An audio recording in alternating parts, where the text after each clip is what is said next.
Make a plan. Look at what you're interested in. Get disciplined about something.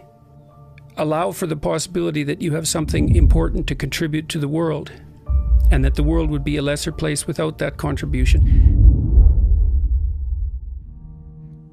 You can work on micro habits with regards to your conscientiousness, and I think the best micro habits, this is partly to do with this future authoring program processes, I think the best thing you can do with regards to your conscientiousness is to set up some aims for yourself, goals that you actually value, and more than a psychological analysis, I would say. And so the questions are something like, well, all right, you're going to have to put some effort into your life, and you need to be motivated to do that. And so what are the potential sources of motivation? Well, you could think about them in the big five manner. You know, if you're extroverted, you want friends. If you're agreeable, you want an intimate relationship. If you're disagreeable, you want to win competitions. If you're open, you want to engage in creative activity. If you're high in neuroticism, you want security. Okay, so those are all sources of potential motivation that you could draw on, that you could tailor to your own, you know, your own personality.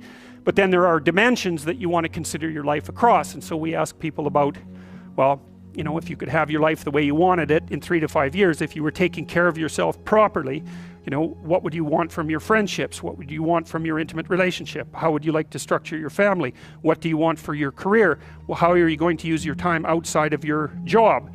And how are you going to regulate your mental and physical health, and maybe also your drug and alcohol use? Because that's a good place to auger down, you know, because alcoholism, for example, wipes out, you know, 5 to 10% of people. So you want to keep that under control.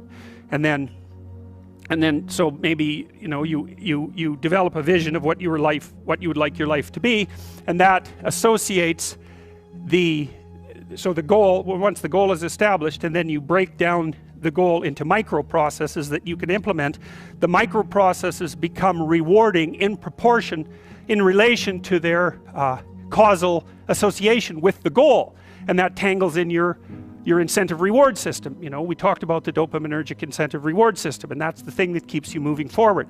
And the way it works is that it works better if it produces positive emotion when it can see you moving towards a valued goal. Okay, well, what's the implication of that?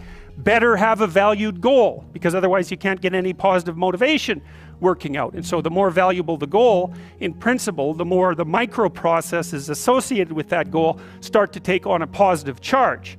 And so what that means is, well, you get up in the morning and you're excited about the day, you're ready to go. And so as far as I can tell, what you do is you specify your long-term ideal.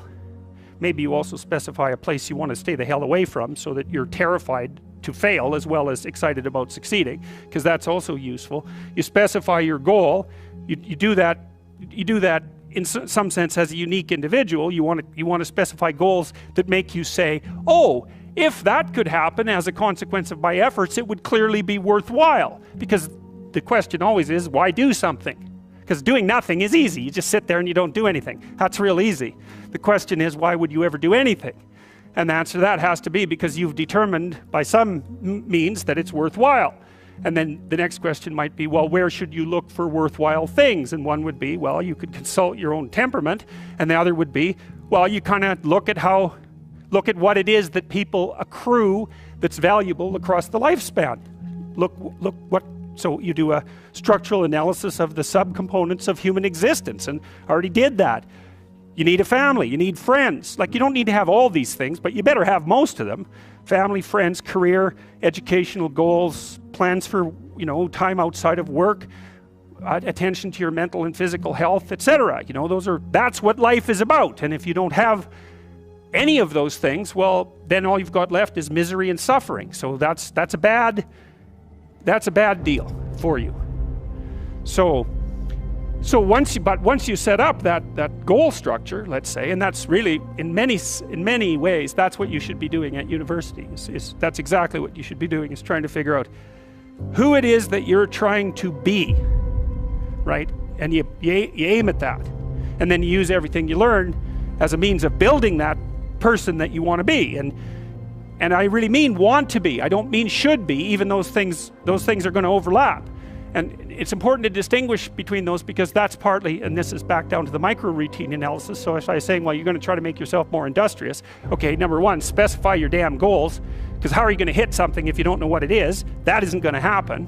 And often people won't specify their goals too, because they don't like to specify conditions for failure. So if you keep yourself all vague and foggy, which is real easy, because that's just a matter of not doing as well, then you don't know when you fail. And people might say, well, I really don't want to know when I fail because that's painful. So I'll keep myself blind about when I fail. That's fine, except you'll fail all the time then. You just won't know it until you've failed so badly that you're done. And that can easily happen by the time you're 40. So I would recommend that you don't let that happen. So that's willful blindness, right? You could have known, but you chose not to. Okay, so once you get your goal structure set up, you think, okay, if I could have this life, looks like that might be worth living, despite the fact that it's going to be, you know, anxiety provoking and threatening, and there's going to be some suffering and loss involved and all of that. Obviously, the goal is to have a vision for your life such that, all things considered, that justifies your effort. Okay, so then what do?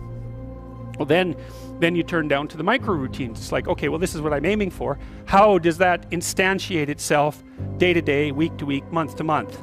And that's where something like a schedule can be unbelievably useful. Google Calendar. It's like, make a damn schedule and stick to it. Okay, so what's the rule with the schedule? It's not a bloody prison. That's the first thing that people do wrong. They say, well, I don't like to follow a schedule. Well, it's like, well, what kind of schedule are you setting up? Well, I have to do this, then I have to do this, then I have to do this, you know, and then I just go play video games, because who wants to do all these things that I have to do? It's like, wrong. Set the damn schedule up so that you have the day you want. That's the trick. It's like, okay, I've got tomorrow.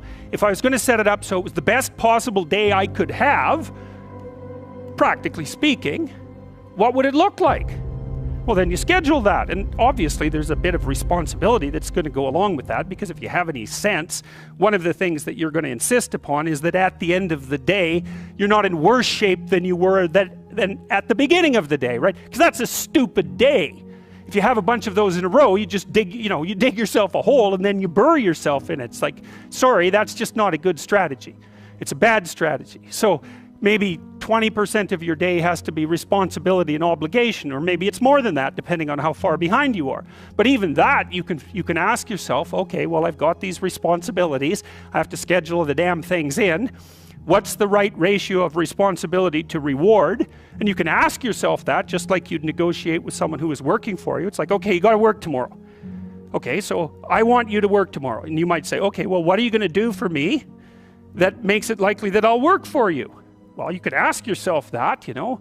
So maybe you do an hour of responsibility and then you play a video game for 15 minutes. I don't know, whatever turns your crank, man. But, you know, you have to negotiate with yourself and not tyrannize yourself. Like you're negotiating with someone that you care for, that you would like to be productive and have a good life. And that's how you make the schedule. It's like, and then you look at the day and you think, well, if I had that day, that'd be good. Great. You know, and you're useless and horrible, so you'll probably only hit it with about 70% accuracy, but that beats the hell out of 0, right? And if you hit it even with 50% accuracy, another rule is, well, aim for 51% the next week, or 50.5% for God's sake, or because you're going to hit that position where things start to loop back positively and spiral you upward. And so that's one way that you can work on your conscientiousness, is plan a life you'd like to have. Having a little conversation with yourself about, as if you don't really know who you are, because you know what you're like. You won't do what you're told. You won't do what you tell yourself to do. You must have noticed that. My point is that you have to understand that you're not your own servant, so to speak. You're someone that you have to negotiate with, and you're someone that you want to present the opportunity of having a good life to. And that's hard for people because they don't like themselves very much. So, you know, they're always like cracking the whip and then procrastinating, and cracking the whip and then procrastinating. And it's like, God, it's so boring and it's such a pathetic way of spending your time. And you know what that's like, because you probably waste like 6 hours a day.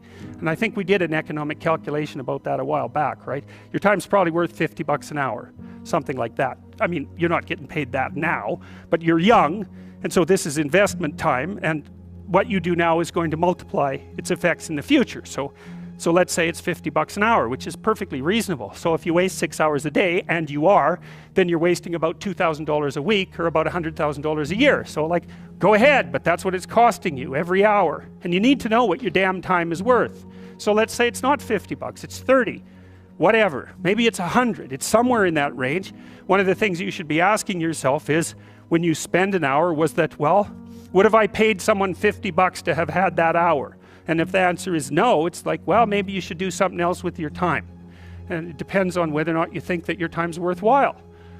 But the funny thing about not assuming that is, if you assume your time isn't worthwhile, what happens is you don't just sit around sort of randomly in a state of responsibilityless bliss.